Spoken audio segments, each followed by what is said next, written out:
Hello students. आज हम अपना सैलरी का लास्ट टॉपिक कवर कर रहे हैं। आप लोगों को भी बहुत अच्छा लग रहा होगा क्योंकि इतना लंबा इनकम फ्रॉम सैलरीज है, खत्म ही नहीं हो रहा है। So today we are on the last rules. In my earlier class, I have discussed few of retirement benefits like provident fund, which is more important, and deductions that we allow from gross salaries. And how do we calculate gross salaries? For that, from the beginning, we have segregated salary into three parts: salary, etc. In that, we take all monetary benefit, we take salary, bonus, commission, and allowances. Then, second part was non-monetary benefits from employer. In that, we include all facilities provided by the employer. And third head is all retirement benefits. And these are the two important points. This is medical facilities and leave travel assistance. So today we are going to discuss these. Medical facility means employer is providing medical treatment facility. It means if employee or any of the family member fell sick, then the treatment is provided by the employer. And other thing is that treatment is taken by the employee itself, and whatever are the expenses, all those bills are presented before employer, and employer is going to pay about those bills. So this is known as reimbursing of medical expenses. So both mean same. Or another way of providing medical facility, employer is doing health insurance premium for all his employee, spouse, family members. It depends upon the policy matter of employer to employer. Or health insurance premium is paid by the employer, but the amount is reimbursed by the employer. So these are the circumstances when we say that medical facility is provided by the employer. Now we have to see that this facility, how does affect taxable income from salary of that particular assessee. So we will just discuss the rules of income tax.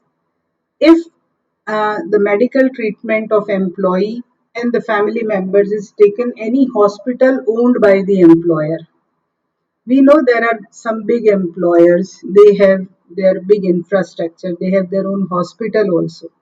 So if these kind of facilities are provided in the hospitals which are maintained by the employer, then whatever expense incurred on all those medical treatment, absolutely tax free. Then next thing is that if treatment is taken in any government hospital, we know government hospitals which are owned and managed by the government, any of the state government, central government, all those known as government hospitals. So for government hospitals also these kind of treatment expenditures are totally tax free. Then third category is coming if treatment is taken in any hospital approved by the Chief Commissioner of Income Tax. See, many times if you have observed, if we are going to any private hospital, there is big board in which it has mentioned it is approved by CGHC, SGHC. It means all those state and central regulations regarding Chief Commissioner of Income Tax is applicable. So the hospital is any private hospital is coming under this category. Then also whatever expense incurred on medical treatment of employee or his family members will be tax free. Then we are coming on the point health insurance premium paid by employer. In that case, premium will be tax free. And second thing is that employee is herself or himself has gone for a medical insurance policy, and whatever premium paid by employee is reimbursed by the employer.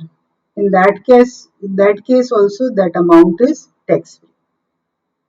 Then if treatment is taken in any private hospital other than point 3 means private hospitals which is approved by Chief Income Tax Commissioner.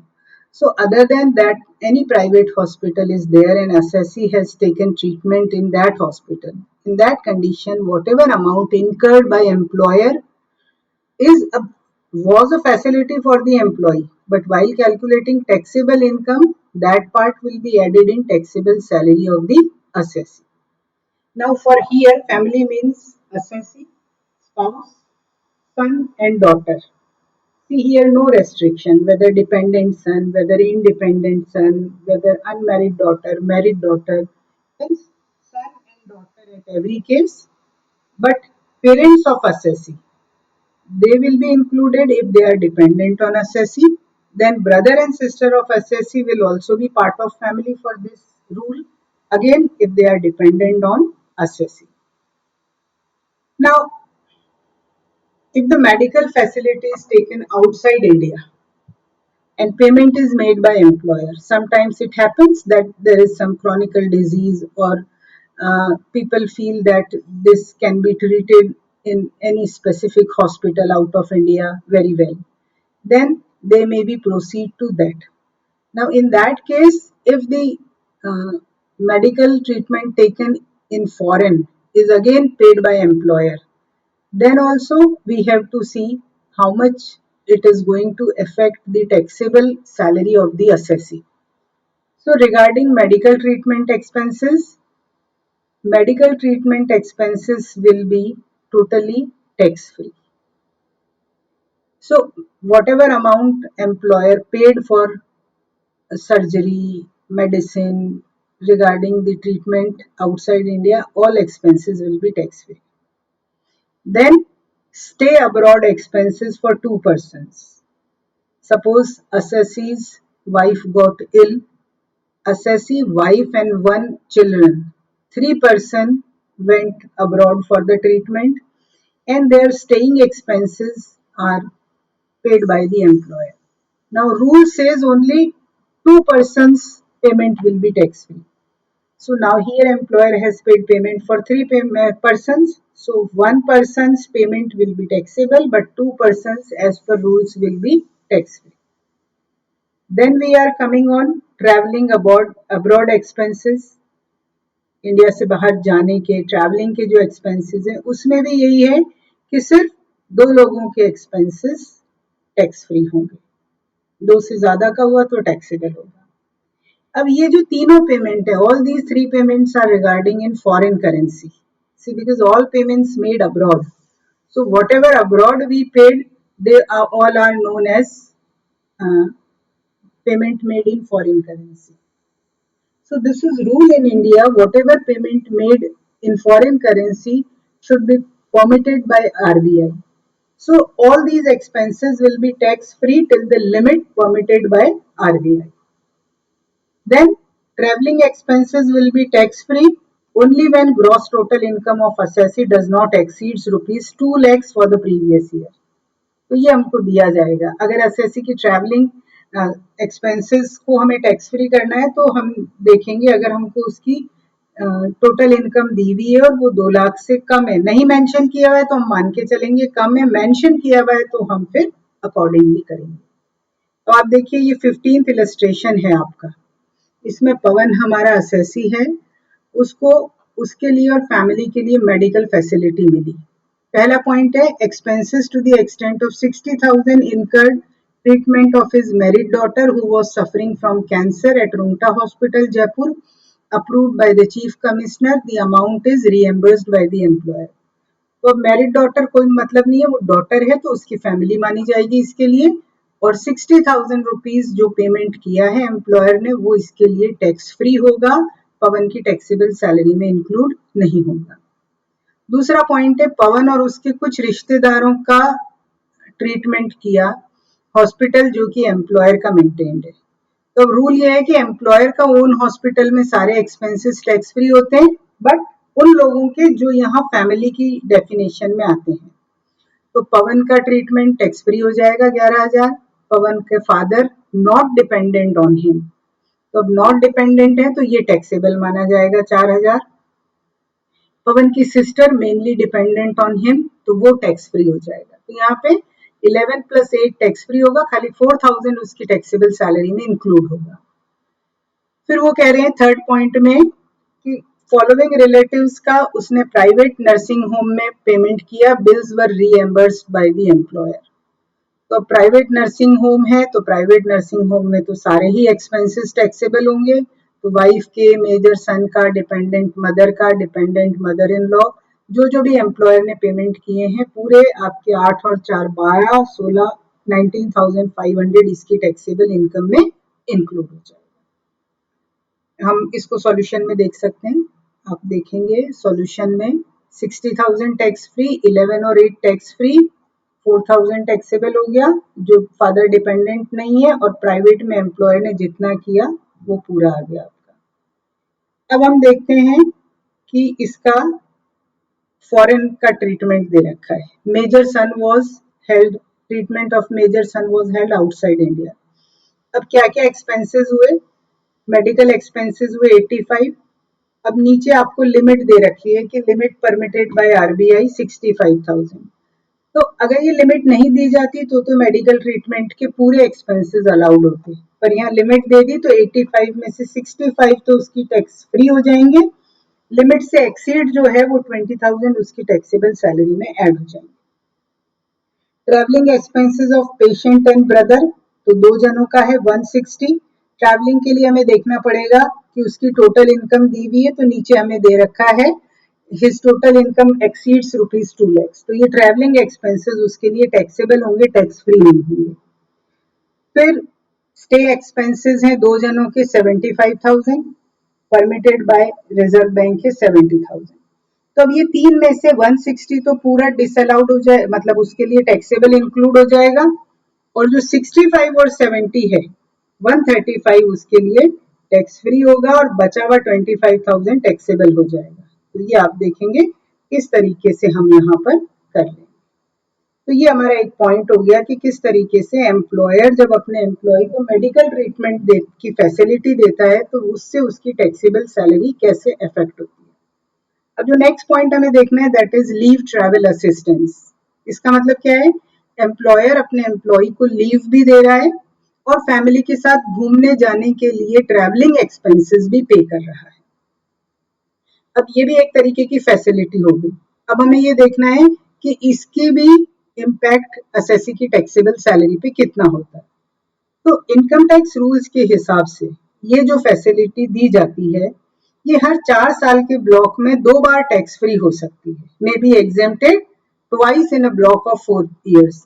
अब ये block बहुत शुरू से चला आ रहा है, हम तो अभी यहाँ देख लेते हैं। हमारे लिए जो अफेक्टेड ब्लॉक है वो शुरू हो रहा है जनवरी 2018 से। तो जनवरी 18 से अब हमारा प्रीवियस ईयर कौन सा हो गया 1920, वो शुरू हो रहा है 1 अप्रैल 2019 से। तो हमें ये देखना है कि जो हमको इन्फॉर्मेशन प्रोवाइड की गई है उस इन्फॉर्मेशन के हिसाब से जनवरी 18 से 31 मार्च 19 तक वो कितनी बार एग्जेम्पशन ले चुका है। अगर वो एक बार ले चुका है तो हम उसको दोबारा दे देंगे, अगर वो नहीं ली है तो भी हम उसको एग्जेम्पशन दे देंगे, और यदि हमें कहा गया है कि वो 2 बार ले चुका है तो फिर उसकी जितनी लीव ट्रेवल असिस्टेंस है पूरी टैक्सेबल होगी। अब अगर मान लीजिए उसको एग्जेम्पशन मिल रही है कि वो हमने देख लिया एक ही बार उसने ली है, एक से ज्यादा समय नहीं लिया है, तो आपको 3 फिगर चाहिए। एक तो उसको एम्प्लॉयर ने कितना पैसा दिया लीव ट्रेवल असिस्टेंस के लिए, ट्रैवलिंग के लिए। दूसरी चीज उसमें से उसने एक्चुअल खर्चा कितना किया, मतलब उसके पास टिकट्स वगैरह कितने हैं। और तीसरी चीज क्या है?